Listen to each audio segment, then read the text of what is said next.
This is the Female Founder Show with host and entrepreneur Bridget Fitzpatrick, exclusively on ASBN. Hello everyone, and welcome to this episode of the Female Founder Show, where you'll hear inspiring stories and advice from female entrepreneurs to help you build and grow your business. This show is designed to inspire and motivate other female founders to be the best entrepreneurs they can be. Today's guest is a former award-winning actress and founder of Jenette Bras, a bra fitting boutique specializing in sizes D through K. Jenette, thank you so much for joining us today. Thank you for having me. Yes. Now, I've never interviewed an award-winning actress before, so can you tell us some of the movies that you've been in the past? So I was in, my very first film was Aliens, James Cameron's Alien. I played Private Vasquez. I was in Terminator 2 and Titanic, you know, a bunch of Big films. Ones. Yeah, in the 80s. I was very big in the 80s. That's great. Now, how did you go from being an actress to getting into the bra fitting boutique business? Oh, isn't that a usual jump? I don't know. Yeah, right? Doesn't everybody?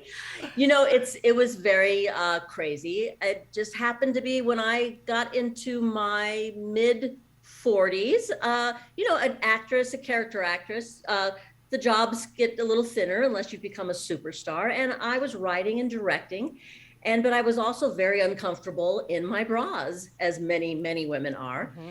I discovered these wonderful bras in Europe, especially for women who have a sort of a small rib cage and a large bust, not plus size, really plus bust. And I just started complaining and thought, why doesn't somebody do this in Los Angeles? And my husband said, why don't we do it? It was as simple as that. That is pretty simple. Now, I'm sure when you first started, you did come across some challenges. Did you find that to be the case, that you had to overcome right away?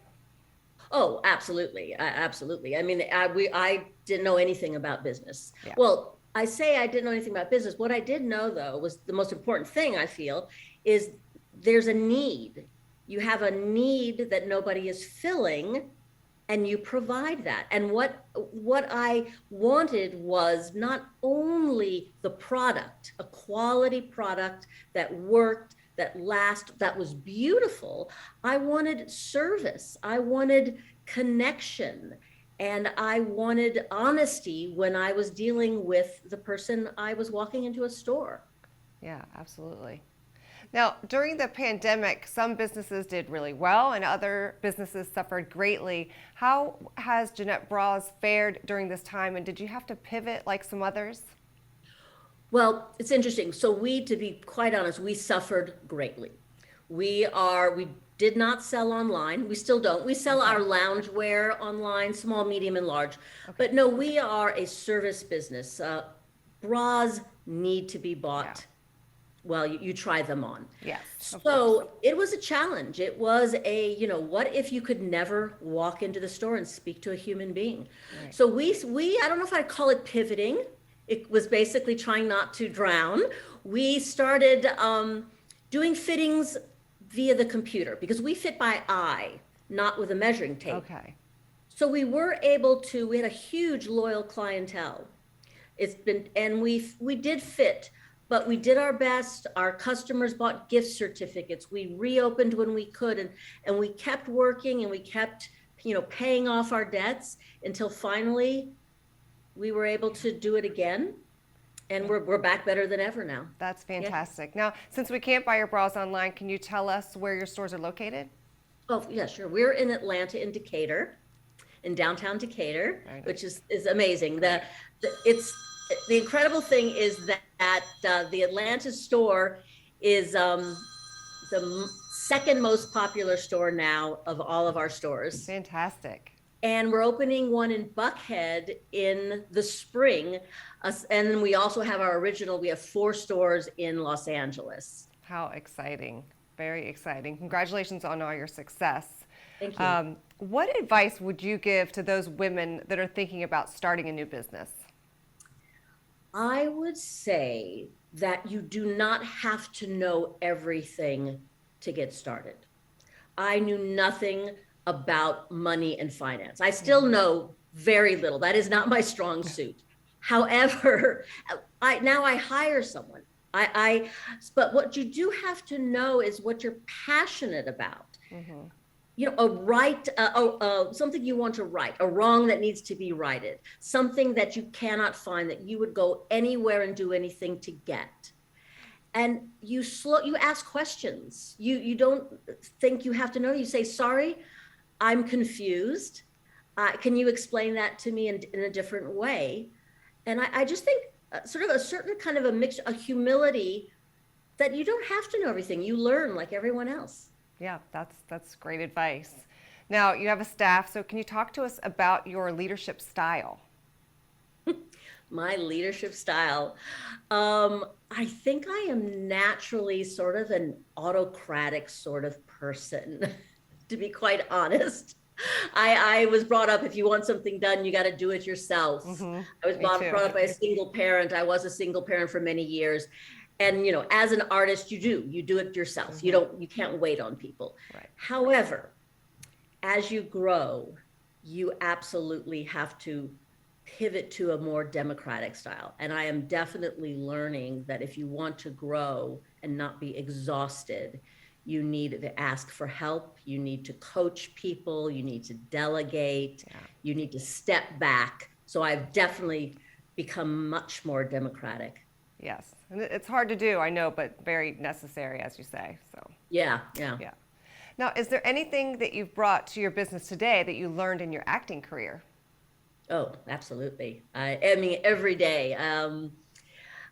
Actors are incredibly sensitive people. We improvise, we listen, we react, and I think that's the key to when you're dealing with people, when you're dealing with women and with intimate articles of clothing, you change, and you don't keep talking and tell people what they want. You take in and you respond. So I think my acting training has been a very good business foundation. Now, your company focuses on specialized customer experience. Talk to us about the importance of great customer service. Well, I think customer service is the key to, I don't know, to everything. I mean, I personally am not, I don't call myself a business person. In a way, I feel like this business is sort of an art project. We laugh. My husband's an artist. I'm an actress, and we create this thing we call retail theater. And you walk into an environment, and women, especially when they shop or they go get their hair, you're looking for connection. I mean, yes, you want to not waste your money, and you want value for it, and you want the object to be good, but really it's to talk to another human being. And that, to me, that's why we decided not to go online, because really where it is one woman speaking to another woman about her divorce, about her marriage. Every time you go in to get a bra, mostly it's on an event. You've gotten married, you've gotten divorced, your friends have taken you out to cheer you up. So you are, as a bra fitter, I mean, customer service is everything. Yeah, that human connection. I like what you're saying there, for sure, especially during these times. Yes, yes, and that's exactly, so like during these times I was like, well, I'd always thought, what if you could never walk in and see another human being? And then all of a sudden it's like, well, here we go. Yeah. And I was sure that if we came back, if we survived, I would never have to explain again why what I'm doing is important. Right. Yeah. So running a business sometimes has its challenges, as we both know, and they can really get you down. So how do you keep yourself motivated and positive during these challenging times? That's a very good question. Yeah. Well, I went for long walks, and that's one of the reasons why I love Atlanta, why I stayed in Atlanta during the heart of the pandemic and didn't go back to Los Angeles, is just being able to walk out and see the trees and just walk. That's my way. I'm trying to read books more, again, just to calm myself down. So because my phone is binging, you're like being pinged and Slack, and there's all this tech. But to me, this is trying to keep myself as healthy as possible. That's good. You have to take care of yourself if you can take care of a business, right? So, for Yeah, sure. you really do. Yeah. Now, you started in California, and what brought you to Atlanta? Well, my family's from Atlanta. My mother's family are all from Virginia Highlands, way Nice. back at the turn of the century.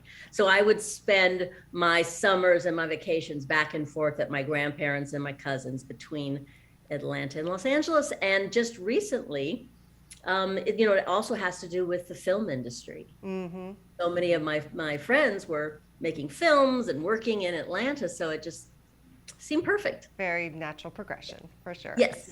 All right, if we were having this conversation 5 years from now, what does the future look like for Jenette Bras?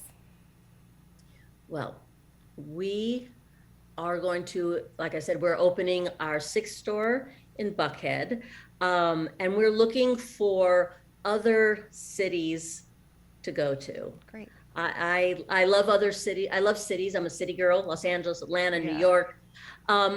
So that's what it is. It's sort of to slowly, organically build the company from people first. I mean, we just hired our staff for Buckhead, and they're wonderful. But that's the key, is building the people. Mm-hmm. So that's in the 5 years. I don't know. Expect us somewhere more in the southeast, or I'm not really sure. Awesome. Well, we can't wait to see what's next for Jenette Bras. I'm sure the success will continue. Congratulations on your success, and thank you so much for joining us today. Thank you. This is the Female Founder Show with host and entrepreneur Bridget Fitzpatrick, exclusively on ASBN. If you're a female founder and would like to help other female founders with your inspiring story, we would love to hear from you. This has been a JBF Business Media production.